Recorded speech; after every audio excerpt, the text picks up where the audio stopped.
ಮೋದಿ ಅವರಿಗೆ, ಸರ್ವಾಧಿಕಾರಿ ಗೃಹ ಮಂತ್ರಿ ಅಮಿತ್ ಶಾ ಅವರಿಗೆ,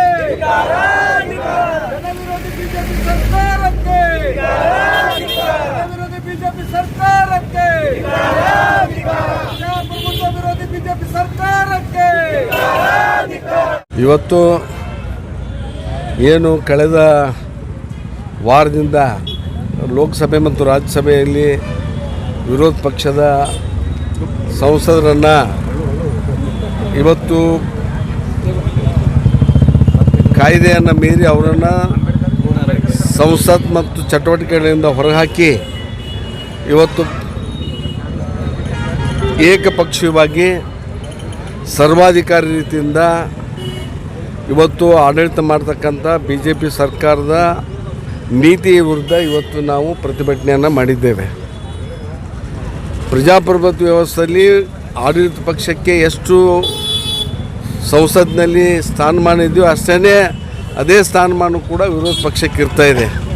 ವಿರೋಧ ಪಕ್ಷ ಸಂಪೂರ್ಣವಾಗಿ ಆಡಳಿತ ಪಕ್ಷದ ಎಲ್ಲ ಕಾರ್ಯಕ್ರಮಗಳನ್ನು ವಿಮರ್ಶೆ ಮಾಡ್ತಕ್ಕಂಥ ಒಂದು ಶಾಸನಬದ್ಧವಾದಂಥ ಕಾರ್ಯವನ್ನು ನಿರ್ವಹಿಸ್ತಕ್ಕಂಥದ್ದು ಅದರ ಕರ್ತವ್ಯ. ಇಂಥ ಸಂದರ್ಭದಲ್ಲಿ ವಿರೋಧ ಪಕ್ಷನೇ ಇರಬಾರ್ದು, ವಿರೋಧ ಪಕ್ಷದ ಎಲ್ಲರನ್ನೂ ಹೊರಗೆ ಹಾಕಿ ನಾವು ಶಾಸನಗಳನ್ನು ಪಾಸ್ ಮಾಡ್ತೀವಿ ಅಂತಕ್ಕಂಥದ್ದು ಕೂಡ ಇದು ಸಂವಿಧಾನ ಮತ್ತು ಪ್ರಜಾಪ್ರಭುತ್ವ ವಿರೋಧಿಯಾಗಿರ್ತಕ್ಕಂಥ ನೀತಿ ಬಹುತೇಕವಾಗಿ ಈ ರಾಷ್ಟ್ರದಲ್ಲಿ ಕಳೆದ 9.5 ವರ್ಷದಿಂದ ಇದು ನಡ್ಕೊಂಡು ಬಂದಿದೆ.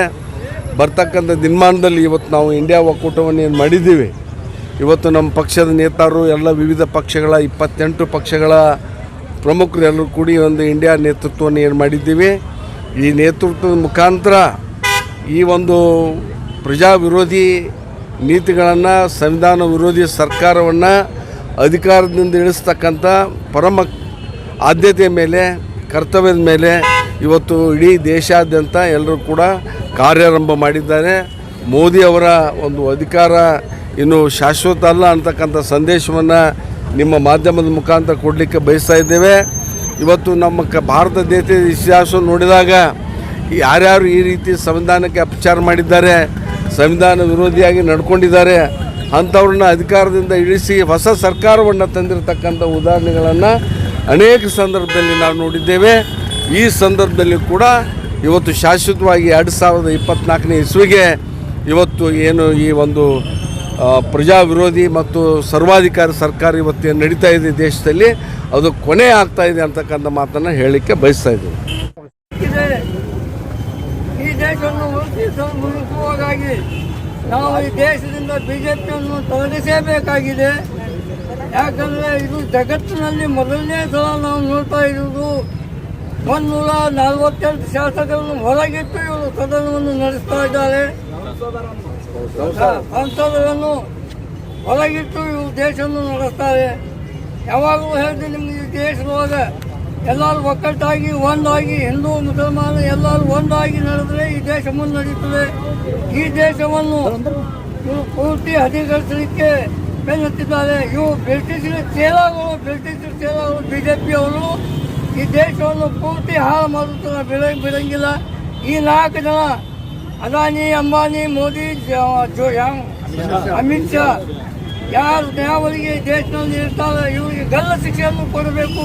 ಸಂವಿಧಾನ ಪ್ರಕಾರ ನೋಡಿದ್ರೆ ಇವರು ಯಾವಾಗಲೂ ಈ ದೇಶದಲ್ಲಿ ಉಳಿಯಬಾರದು. ಇವು ತಡಿಪಾರುಗಳು ಈ ದೇಶ ನಡೆಸ್ತಾರೆ ಅಂದ ಮೇಲೆ ನೀವು ತಿಳ್ಕೊಳ್ಳಿ, ನಮ್ಮ ದೇಶ ಎಲ್ಲಿಗೆ ಬಂದು ನಿಂತಿದೆ. ಹಿಂದೇನದ ಗುಂಡಾಗಳು ರಾಜ ನಡೀತಾ ಇದೆ. ಈ ದೇಶ ಉಳಿಸಬೇಕಂದ್ರೆ ಮತ್ತೊಮ್ಮೆ ಏನದ ಬಿಜೆಪಿಯನ್ನು ತೊಲಗಿಸಿ ಈ ದೇಶವನ್ನು ಸುಭದ್ರ ಸರ್ಕಾರವನ್ನು ತಂದು ಈ ದೇಶ ಮುನ್ನುಗ್ಗಿಸಬೇಕಾಗಿದೆ.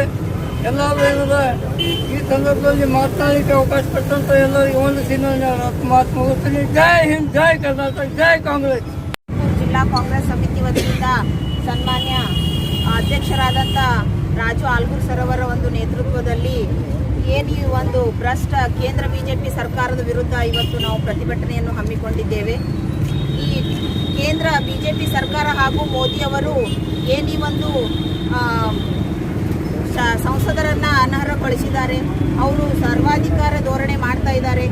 ಈ ಒಂದು ಭ್ರಷ್ಟ ಕೇಂದ್ರ ಬಿಜೆಪಿ ಸರ್ಕಾರ ಈ ದೇಶ ಬಿಟ್ಟು ತೊಲಗಬೇಕು.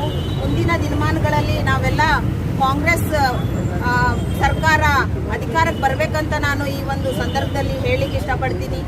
ಕಾಂಗ್ರೆಸ್ ಅಧಿಕಾರಕ್ಕೆ ಬಂದ್ರೆ ದೇಶದ ಸಂವಿಧಾನ ಉಳಿತೈತಿ, ಇಲ್ಲಂದ್ರ ಇವರು ಪ್ರತಿಯೊಂದು ಭ್ರಷ್ಟಾಚಾರ ಇನ್ನೂ ಹೆಚ್ಚಾಗ್ತೈತೆ ಅಂತ ನಾನು ಈ ಒಂದು ಸಂದರ್ಭದಲ್ಲಿ ಹೇಳಿ, ನಾವೆಲ್ಲರೂ ಸೇರಿ ಒಗ್ಗೂಡಿ ಮುಂದಿನ ದಿನಮಾನಗಳಲ್ಲಿ ಕೇಂದ್ರ ಸರ್ಕಾರ ಕಾಂಗ್ರೆಸ್ಗೆ ಬರಬೇಕು, ಕಾಂಗ್ರೆಸ್ ಗೋರ್ಮೆಂಟ್ ಕುಂದಿರ್ಬೇಕಂತ ನಾ ಈ ಒಂದು ಸಂದರ್ಭದಲ್ಲಿ ಹೇಳಿ, ನನಗೆ ಇಲ್ಲಿ ಮಾತನಾಡಲಿಕ್ಕೆ ಅವಕಾಶ ಮಾಡಿಕೊಟ್ಟಂತ ಅಧ್ಯಕ್ಷರಿಗೆ ಹಾಗೂ ಎಲ್ಲ